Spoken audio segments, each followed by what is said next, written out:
നമസ്കാരമുണ്ട്. ഇപ്പം നിൽക്കുന്നത് അത്താണിയിൽ, അതായത് എൻ്റെ നാട് ഇവിടെ തന്നെയാണ് കേട്ടോ. അപ്പോൾ നമ്മുടെ വീടിൻ്റെ അവിടെ നിന്ന് കുറച്ച് ദൂരം പോയി കഴിഞ്ഞാൽ നമ്മുടെ റാപ്പർ വേടൻ എന്ന് പറഞ്ഞു കഴിഞ്ഞാൽ എല്ലാവർക്കും അറിയുന്ന ഒരു ആളാണല്ലോ. എന്ന് വെച്ച് കഴിഞ്ഞാൽ അത്രമാത്രം ആരാധകരുള്ള ഒരു അസാധ്യമായ കലാകാരനാണ്, വലിയൊരു ആർട്ടിസ്റ്റാണ്.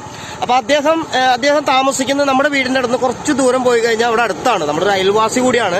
അപ്പോൾ ഇപ്പോൾ ഈ അടുത്ത് നമ്മൾ അയ്യം വിജയനൊക്കെ ആയിട്ടുള്ള പ്രോഗ്രാം നമ്മുടെ വടക്കേ സ്റ്റാൻഡിൽ തൃശ്ശൂർ തന്നെ ഒരു പ്രോഗ്രാമൊക്കെ ഉണ്ടായിരുന്നു ഈ അടുത്ത്.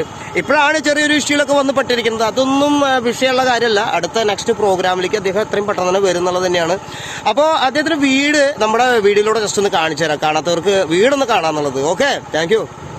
വേടൻ എന്നാണ് വിളിക്കുന്നത് എങ്കിലും കൂടിയിട്ട് ആളുടെ പേര് ശരിക്കുള്ളത് ഹിരൺദാസ് മുരളി എന്നാണ് കേട്ടോ. ആദ്യത്തെ ഗാനത്തിലൂടെ തന്നെ മലയാളം സിനിമ ഇൻഡസ്ട്രിയിലേക്ക് ഭയങ്കരമായിട്ടുള്ള ഒരു പാട്ടുകൾ സമ്മാനിച്ചിട്ടുള്ള ഒരു വ്യക്തിയാണ്.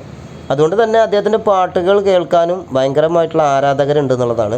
ചെറുപ്പക്കാർക്ക് ഏറ്റവും അധികം ഇപ്പോൾ നിൽക്കുന്ന ഗായകന്മാരിൽ ഇഷ്ടമുള്ള ഒരാളും കൂടിയാണ് ഈ റാപ്പർ വേടൻ എന്ന് പറയുന്ന ആൾ.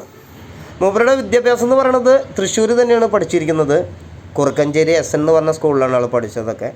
ഇപ്പോൾ അവർ പുതിയൊരു വില്ല എന്ന് പറഞ്ഞിട്ടുള്ള ഒരു സെറ്റപ്പിലാണ് ഇപ്പോൾ അവിടെ താമസിക്കുന്നത്. അവിടെ വീടിൻ്റെ അടുത്ത് എത്തി തുടങ്ങി നമ്മൾ ഏകദേശം. അപ്പോൾ ഇവിടുന്ന് നമുക്ക് റൈറ്റ് സൈഡിലേക്ക് നോക്കുമ്പോൾ ഒരു റോസ് കളറിലുള്ള ഒരു ഇത് കാണാമോ, അതാ ഈ ഒരു വില്ലയിലാണ് ഇപ്പോൾ ആൾ താമസിക്കുന്നത്. അപ്പോൾ ആളുടെ ഫാമിലി കാര്യങ്ങളൊക്കെ എല്ലാവരും അവിടെ തന്നെയാണ്. ജസ്റ്റ് നമുക്ക് എന്തായാലും ഒന്ന് അവിടേക്ക് കയറി നോക്കാം. അപ്പോൾ നമ്മൾ ഇൻ്റർവ്യൂവും കാര്യങ്ങളൊന്നുമല്ല, വെറുതെ വീട് വന്ന് കാണുന്നു. നമ്മുടെ വീടിൻ്റെ അടുത്തായതുകൊണ്ടാണ് നമ്മൾ നമ്മുടെ വീഡിയോയിലൂടെ ഒന്ന് കാണിച്ചു തരാമെന്ന് വിചാരിച്ചത്.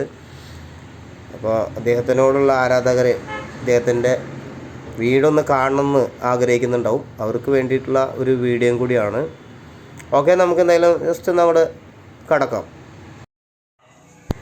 നല്ല അടിപൊളി കളറായിട്ടുള്ള ഒരു വില്ലയാണ്. അപ്പോൾ ഫാമിലിയൊക്കെ ആയിട്ട് ഇവിടെ തന്നെയാണ് അവർ താമസിക്കുന്നത്. മൂപ്പരുടെ പട്ടിക്കുട്ടിയാണ് ഈ കിടന്ന് കുറയ്ക്കുന്നത്. നമ്മളെ കണ്ടിട്ടല്ല, കാരണം അവർ വീട്ടിൽ തന്നെ വേറെ ആൾക്കാർ വന്നിട്ടുണ്ട്. ഈ പ്രോഗ്രാമൊക്കെ ബുക്ക് ചെയ്യാൻ ഇപ്പോഴും ആൾക്കാർ വന്നുകൊണ്ടിരിക്കുന്നുണ്ട്. അപ്പോൾ അതിൻ്റെ ഒരു തിക്കും തിരക്കാണ് ഇപ്പോൾ അവിടെ കണ്ടുകൊണ്ടിരിക്കുന്നത്. ഓക്കെ, ഫസ്റ്റ് നമ്മൾ വീടൊന്ന് കാണിക്കണം വിചാരിച്ചു. നിങ്ങളുടെ അഭിപ്രായങ്ങൾ കൂടി അറിയിക്കുക.